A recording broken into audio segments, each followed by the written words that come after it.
Sobrang hirap, hindi ko naipasa yung driving test ko dito sa Amerika. Story time paano ako bumagsak at hindi pumasa sa aking behind the wheel exam or tinatawag nilang driving test. Sobrang important ng may lisensya dito sa USA guys kasi kung wala kang lisensya, ang hirap mag-commute. Hindi ka mukha sa Pilipinas na meron tayong tricycle at jeep. Dito meron namang bus, kaya kaso may mga time sila.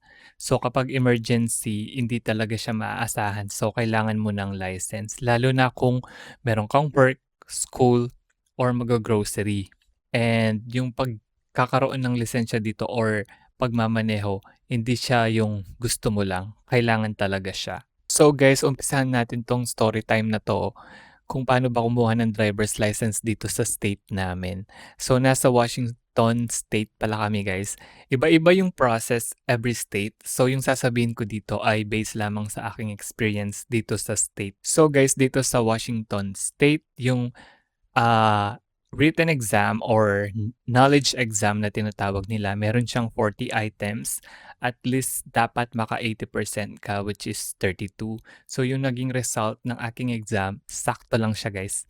32 talaga yung nakuha ko. One mistake at babagsak na ako. Buti na lang sa first take ko, nakapasa na ako. Meron akong na-meet na Filipina. Halos more than 5 times siya nag-take ng knowledge exam. So, nung nag-take ako ng exam, medyo kabado ako. Kala ko mahirap siya. Pero there are ways online na pwede kang mag-practice exam. So, yun yung ginawa ko. Sobrang dami nung information dun sa book na pwedeng makita online sa DMV.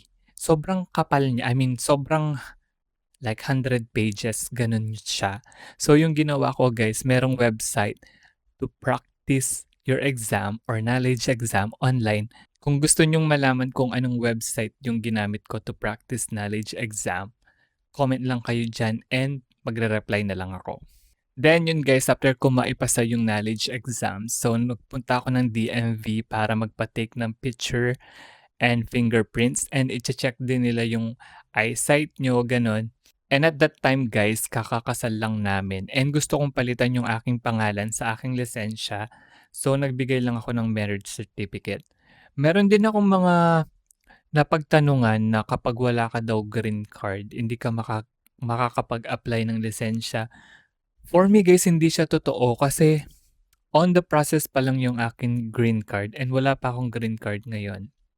Pero kinasal na ako. Pwede naman siyang kumuha ng driver's license. Ang ginawa ko lang, nagpunta ako sa DMV Online Express. Gagawa ka lang ng account, magpe-present ka ng ID kung saan ka mag-e-exam and driving exam. Pwede naman siya. So ayun guys, nag-take na nga ako ng driving exam and nag-failed ako, bumagsak ako, and that was December 12.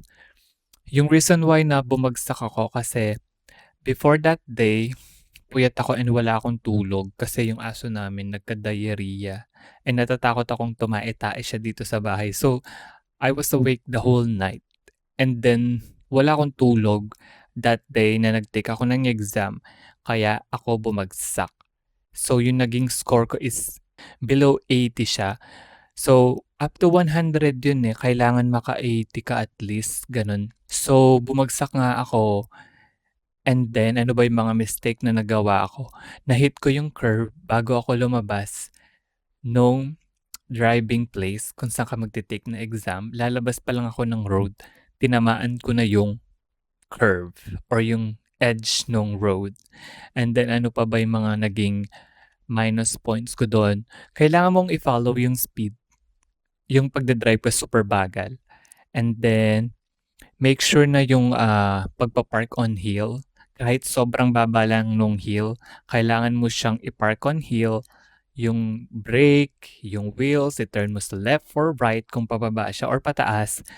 And then, yung pagsa-switch lane, yun din yung mga mistake na ginawa ko. Kailangan mo talagang i-turn yung head mo like that. Hindi pwedeng sa side mirror ka lang titingin.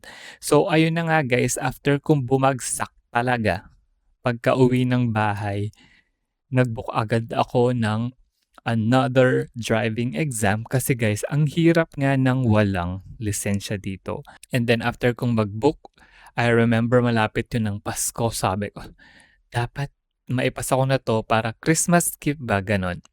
So yun guys, yung second driving exam ko ay naipasa ko siya. Sakto lang siya guys, as in 82, 83 yung score ko, gano'n.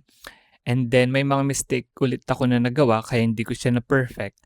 Yun nga guys, yung pagpa-park sa hill, kailangan talaga naka-brake and then naka-turn left or right kung pataas yung hill or pababa.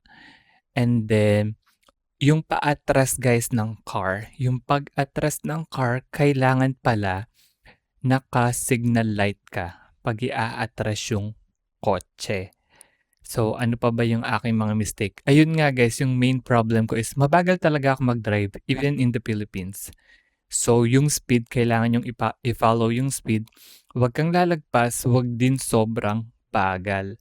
So, kung may mga question pa kayo guys about sa aking driving experience exam, knowledge exam, driving exam, comment lang kayo dyan. And I just want to share na pumasa nga ako, di ba? Yung aking lisensya. So, ganito yung itsura niya. Ayan siya guys. Look at that. And if may mga question pa kayo guys, comment lang kayo and sasagutin natin isa-isa.